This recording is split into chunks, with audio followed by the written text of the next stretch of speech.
ഞാനേ ഈ ജേർണലിംഗ് ഒക്കെ തുടങ്ങിയ സമയത്ത് എന്റെ ഹസ്ബൻഡ് ചുമ്മാ കളിയാക്കിയിട്ട് ചോദിക്കുന്ന ഒരു കാര്യമായിരുന്നു. നീ എല്ലാ ദിവസവും എന്താണ് ഈ എഴുതി കൂട്ടുന്നത്? നീ ഇങ്ങനെ എഴുതി കൂട്ടിയതിന്റെ എന്തെങ്കിലും നിനക്ക് പ്രയോജനമുണ്ടോ? എല്ലാ ദിവസവും രാവിലെ ഒരു കെട്ട് ബുക്കുമായിട്ടിരുന്ന് എന്തൊക്കെയോ എഴുതി കൂട്ടുന്ന കാണാം.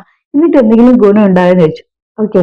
അപ്പൊ ഞാൻ വിചാരിച്ചു ശരി എന്നാല് ഈ പറയുന്ന മാതിരി ജേർണലിങ്ങിനെ കുറിച്ചിട്ട് അല്ലെങ്കിൽ ജേർണലിങ്ങിന്റെ ബെനിഫിറ്റ്സ് എന്തൊക്കെയാണെന്ന് അറിയാൻ വയ്യാത്ത ഒരുപാട് ആൾക്കാരുണ്ടാവല്ലോ. അപ്പൊ അവർക്ക് വേണ്ടിയിട്ടാണ് ഇന്നത്തെ വീഡിയോ ചെയ്യുന്നത്. ജേർണലിംഗ് കൊണ്ട് എനിക്ക് ഒരുപാട് ബെനിഫിറ്റ്സ് ഉണ്ടായിട്ടുണ്ട്. അതിപ്പം എനിക്ക് ഫിസിക്കലി ബെനിഫിറ്റ്സ് ഉണ്ടായിട്ടുണ്ടെന്നല്ല, അല്ലെങ്കിൽ മണി റിലേറ്റഡ് മെറ്റീരിയൽ ബെനിഫിറ്റ്സ് ഉണ്ടായിട്ടുണ്ടെന്നല്ല ഞാൻ ഈ പറഞ്ഞു വരുന്നത്. എനിക്ക് ഒരു സെൽഫ് ട്രാൻസ്ഫോർമേഷൻ സംഭവിച്ചിട്ടുണ്ട് എന്റെ സ്വഭാവത്തില്, എന്റെ ചിന്തകളില് ഒക്കെ.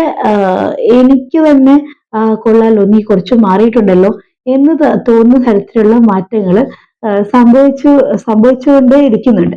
ഓക്കെ. അപ്പൊ ഞാൻ ഇന്ന് എന്റെ ജേർണലിങ്ങിനെ കുറിച്ചിട്ട് പറയാൻ വേണ്ടിയിട്ടാണ് ഈ വീഡിയോ ചെയ്യുന്നത്. എനിക്കിത് എന്റെ സമ്പാദ്യം എന്ന് പറയുന്നത് ഇത്രയും വലിയൊരു കെട്ടാണ്. എല്ലാ ദിവസവും ഞാൻ ഇത്ര എഴുതൂല, പക്ഷെ എന്താണ് ഓൾമോസ്റ്റ് ഇത്രയും പുസ്തകങ്ങളിൽ ഞാൻ എന്റെ വികാരങ്ങളും വിചാരങ്ങളും എല്ലാം ഞാൻ എഴുതാറുണ്ട്. ഓക്കെ. അപ്പം എല്ലാ ദിവസവും എഴുതുന്നത് കാണിച്ചു തരാം, വീക്കിലി എഴുതുന്നതും കാണിച്ചു തരാം. അപ്പൊ എന്റെ ദിവസം ആരംഭിക്കുന്നത് ഗ്രാറ്റിറ്റ്യൂഡ് ജേർണലിംഗിലാണ്. ഇതാണ് എന്റെ ഗ്രാറ്റിറ്റ്യൂഡ് ജേർണൽ എന്ന് പറയുന്നത്. ഗ്രാറ്റിറ്റ്യൂഡ് ജേർണലിങ്ങിന് ഒരുപാട് സൈക്കോളജിക്കൽ ബെനിഫിറ്റ്സ് ഉണ്ട്. എനിക്ക് ഇതിന് സൈക്കോളജിക്കൽ ബെനിഫിറ്റ്സ് ഉണ്ടെന്നൊന്നും അറിഞ്ഞിട്ടല്ല ഞാൻ എഴുതാൻ തുടങ്ങിയത്.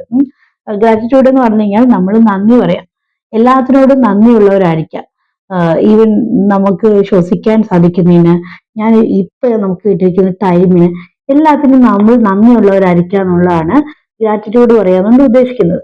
തുടക്ക സമയത്ത് ഇത് എഴുതുമ്പോഴത്തേക്കും എനിക്ക് തന്നെ കൺഫ്യൂഷൻ ഉണ്ടായിരുന്നു. ഈ എല്ലാ കാര്യത്തിനും നമുക്ക് എങ്ങനെ നന്ദി പറയാൻ പറ്റും? കാരണം ലൈഫിലൊക്കെ കുറെ പ്രോബ്ലംസ് ഉണ്ട്, എന്നിട്ട് നമുക്ക് എങ്ങനെ നന്ദി പറയാൻ പറ്റും എന്നുള്ള കൺഫ്യൂഷൻ ഉണ്ടായിരുന്നു. പക്ഷേ ഈ ഗ്രാറ്റിറ്റ്യൂഡിനെ കുറിച്ചിട്ട് കൂടുതൽ അറിയുകയും പഠിക്കുകയും പ്രാക്ടീസ് ചെയ്യുകയും ചെയ്തപ്പോഴത്തേക്കും പതുക്കെ പതുക്കെ നമ്മുടെ ഒരു മൈൻഡ് സെറ്റ് മാറാൻ തുടങ്ങി. ഞാൻ ഈ ഗ്രാറ്റിറ്റ്യൂഡ് ജേർണലിംഗ് ഒക്കെ പഠിച്ചത്, ഞങ്ങൾക്കൊരു മൈൻഡ് പ്ലസ് എന്ന് പറയുന്ന ഒരു കമ്മ്യൂണിറ്റി ഉണ്ട്. എല്ലാ ദിവസവും രാവിലെ 6:45 തൊട്ട് 7 മണി വരെ അതില് വളരെ പ്രഗത്ഭരായിട്ടുള്ള 2 സാറന്മാര് ക്ലാസ് എടുക്കാറുണ്ട്. ഉണ്ണികൃഷ്ണൻ സാറ്, ജോർജ് സാർ, അങ്ങനെ തൊട്ട് 2 സാറന്മാര് മിക്കവാറും എല്ലാ ദിവസങ്ങളിലും ക്ലാസ് എടുക്കാറുണ്ട്. അപ്പൊ അവരിൽ നിന്നാണ് ഞാൻ ഈ ജേർണലിംഗ് ഒക്കെ പഠിച്ചത്. അപ്പം ഈ ഗ്രാറ്റിറ്റ്യൂഡ് എഴുതാൻ തുടങ്ങിയപ്പോൾ ഈ സംശയം ഉണ്ടായിരുന്നു. പക്ഷെ പിന്നീട് അത് മാറാൻ തുടങ്ങി. പിന്നെ ഈ ഒരു പ്രാക്ടീസ് ഇങ്ങനെ ചെയ്ത് വന്നപ്പോഴത്തേക്കും നമ്മുടെ ലൈഫിൽ ചലഞ്ച് വന്നാൽ പോലും നമുക്ക് നമ്മുടെ ബ്രെയിനിനെ റീവെയർ ചെയ്യാൻ പറ്റും. അതായത് ഈ ഒരു ചലഞ്ച് എന്റെ ലൈഫിൽ വന്നിരിക്കുന്നത് എന്നെ ഇന്ന ലെസൺ പഠിപ്പിക്കാൻ വേണ്ടിയിട്ടായിരിക്കും, സോ ഐ ആം ഗ്രേറ്റ്ഫുൾ എന്നുള്ള രീതിയിൽ തിങ്ക് ചെയ്യാനുള്ള ഒരു മൈൻഡ് സെറ്റിലേക്ക് നമ്മൾ എത്തിക്കുന്നതാണ് ഗ്രാറ്റിറ്റ്യൂഡ് ജേർണലിംഗ് എന്ന് പറയുന്നത്. എനിക്കത് വർക്ക് ആകുന്നുണ്ട്, അതുകൊണ്ടാണ് ഞാനിത് തുറന്നു പറയുന്നത്. എനിക്ക് ഒരുപാട് മോശം സ്വഭാവങ്ങൾ ഉണ്ടായിരുന്നു. അതിൽ ഒന്നാമത്തെ ആയിരുന്നു ദേഷ്യം. എനിക്ക് ഭയങ്കര ദേഷ്യമായിരുന്നു. പക്ഷെ ഈ ഒരു കുറച്ചു കാലമായിട്ട് എനിക്ക് ദേഷ്യം വളരെ വളരെ വളരെ കുറവാണ്. ഇല്ല എന്ന് ഞാൻ പറയുന്നില്ല, പക്ഷെ എനിക്ക് എന്റെ ദേഷ്യത്തിനെ കൺട്രോൾ ചെയ്യാൻ പറ്റുന്നുണ്ട്, നല്ലപോലെ കൺട്രോൾ ചെയ്യാൻ പറ്റുന്നുണ്ട്. ദേഷ്യം വരുമ്പോൾ എനിക്ക് അത് അറിയാൻ പറ്റുന്നുണ്ട്, എനിക്ക് അതിനെ ചാനലൈസ് ചെയ്യാൻ പറ്റുന്നുണ്ട്. അതൊക്കെ ഈ ജേർണലിംഗ് കൊണ്ട് സംഭവിച്ച കാര്യങ്ങളാണ്. ഓക്കെ. പിന്നെ അടുത്ത് വരുന്നത് ഇതെന്റെ ഡെയിലി പ്ലാനറാണ്. ഡെയിലി പ്ലാനറിൽ ടു ഡു ലിസ്റ്റ് എഴുതിയിട്ട് ഞാനത് എന്തൊക്കെ കാര്യങ്ങൾ ഇന്ന് ചെയ്യണം എന്നുള്ളത് ഞാൻ എഴുതി വെക്കുന്നതാണ് ഡെയിലി പ്ലാനർ എന്ന് പറയുന്നത്. ഇതെന്റെ വീക്കിലി പ്ലാനറാണ്. ഇത് എല്ലാ ദിവസവും എഴുതുന്നതല്ല. ഇതിൻ്റെ അകത്ത് എനിക്ക് ഓരോ ദിവസവും ഞാൻ ചെയ്യേണ്ട ഓരോ തീം അനുസരിച്ചിട്ടാണ് ഞാൻ ഇത് ഡിവൈഡ് ചെയ്തിരിക്കുന്നത്. മൺഡേ ഞാൻ ഇപ്പം എന്റെ എഡിറ്റിംഗ് വർക്കാണ് ചെയ്യുന്നതെങ്കിൽ ട്യൂസ്ഡേ വന്നിട്ട് കണ്ടന്റ് ക്രിയേഷൻ ചെയ്യും. അങ്ങനെ ഓരോ ദിവസവും ഓരോ തീമിന്റെ അടിസ്ഥാനത്തിലാണ് ഇത് ചെയ്യുന്നത്. ഇതാണ് എന്റെ ജേർണലിംഗ് എന്ന് പറയുന്നത്. ഇതിൻ്റെ അകത്താണ് ഞാൻ എൻ്റെ വികാരങ്ങൾ എഴുതുന്നത്, എൻ്റെ ചിന്തകൾ എഴുതുന്നത്, പിന്നെ അതുപോലെ തന്നെ എന്റെ ഗോൾസ് എഴുതുന്നത്, അങ്ങനെയുള്ള ഒരുപാട് കാര്യങ്ങൾ എഴുതുന്നത് ഈ ജേർണലിനകത്താണ്. ഇപ്പൊ നമുക്ക് പലതരത്തിലുള്ള ജേർണലിംഗ് ഉണ്ട്. ഇപ്പം ചില സമയത്ത് നമുക്ക് നമ്മുടെ ഫ്യൂച്ചർ സെൽഫിനോട് തന്നെ നമുക്ക് ജേർണലിംഗ് ചെയ്യാം. ഇപ്പം എന്റെ ഫ്യൂച്ചർ സെൽഫ് ഇപ്പോഴത്തെ എന്നോട് സംസാരിക്കുന്ന പോലെ, എന്നെ ആ ഒരു 10 വർഷത്തിന് ശേഷം എന്നെ ഈ രീതിയിലാക്കിയതിന് നിനക്ക് നന്ദി എന്നൊക്കെ പറഞ്ഞിട്ട് ഫ്യൂച്ചർ സെൽഫിനോട് സംസാരിക്കുന്ന പോലെ നമുക്ക് എഴുതാം. പിന്നെ അതല്ലെങ്കിൽ നമുക്ക് പിന്നെ നമ്മുടെ ഗോൾസ് നമുക്ക് എല്ലാവർക്കും ഗോൾസ് ഒക്കെ ഉണ്ടാവുമല്ലോ. അപ്പൊ ആ ഗോൾസ് ലോട്ട് നമ്മൾ എത്തുകയാണ് എന്നുള്ള രീതിയിൽ എഴുതാം. അതല്ലെങ്കിൽ നമ്മൾ എത്തിച്ചേർന്നു എന്ന് പറഞ്ഞിട്ട് നമ്മൾ ഓൾറെഡി അത് അച്ചീവ് ആക്കി എന്നുള്ള രീതിയിൽ നമുക്ക് മാനിഫെസ്റ്റേഷൻ ജേണൽ എഴുതാം. അങ്ങനെ പലതരത്തിലുള്ള ജേണൽസ് ഇതാം.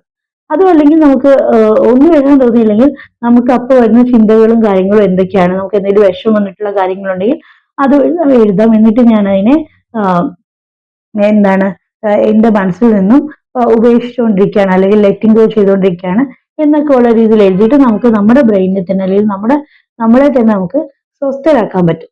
ഇതൊക്കെയാണ് ജേർണലിന്റെ പ്രയോജനം എന്ന് പറയുന്നത്.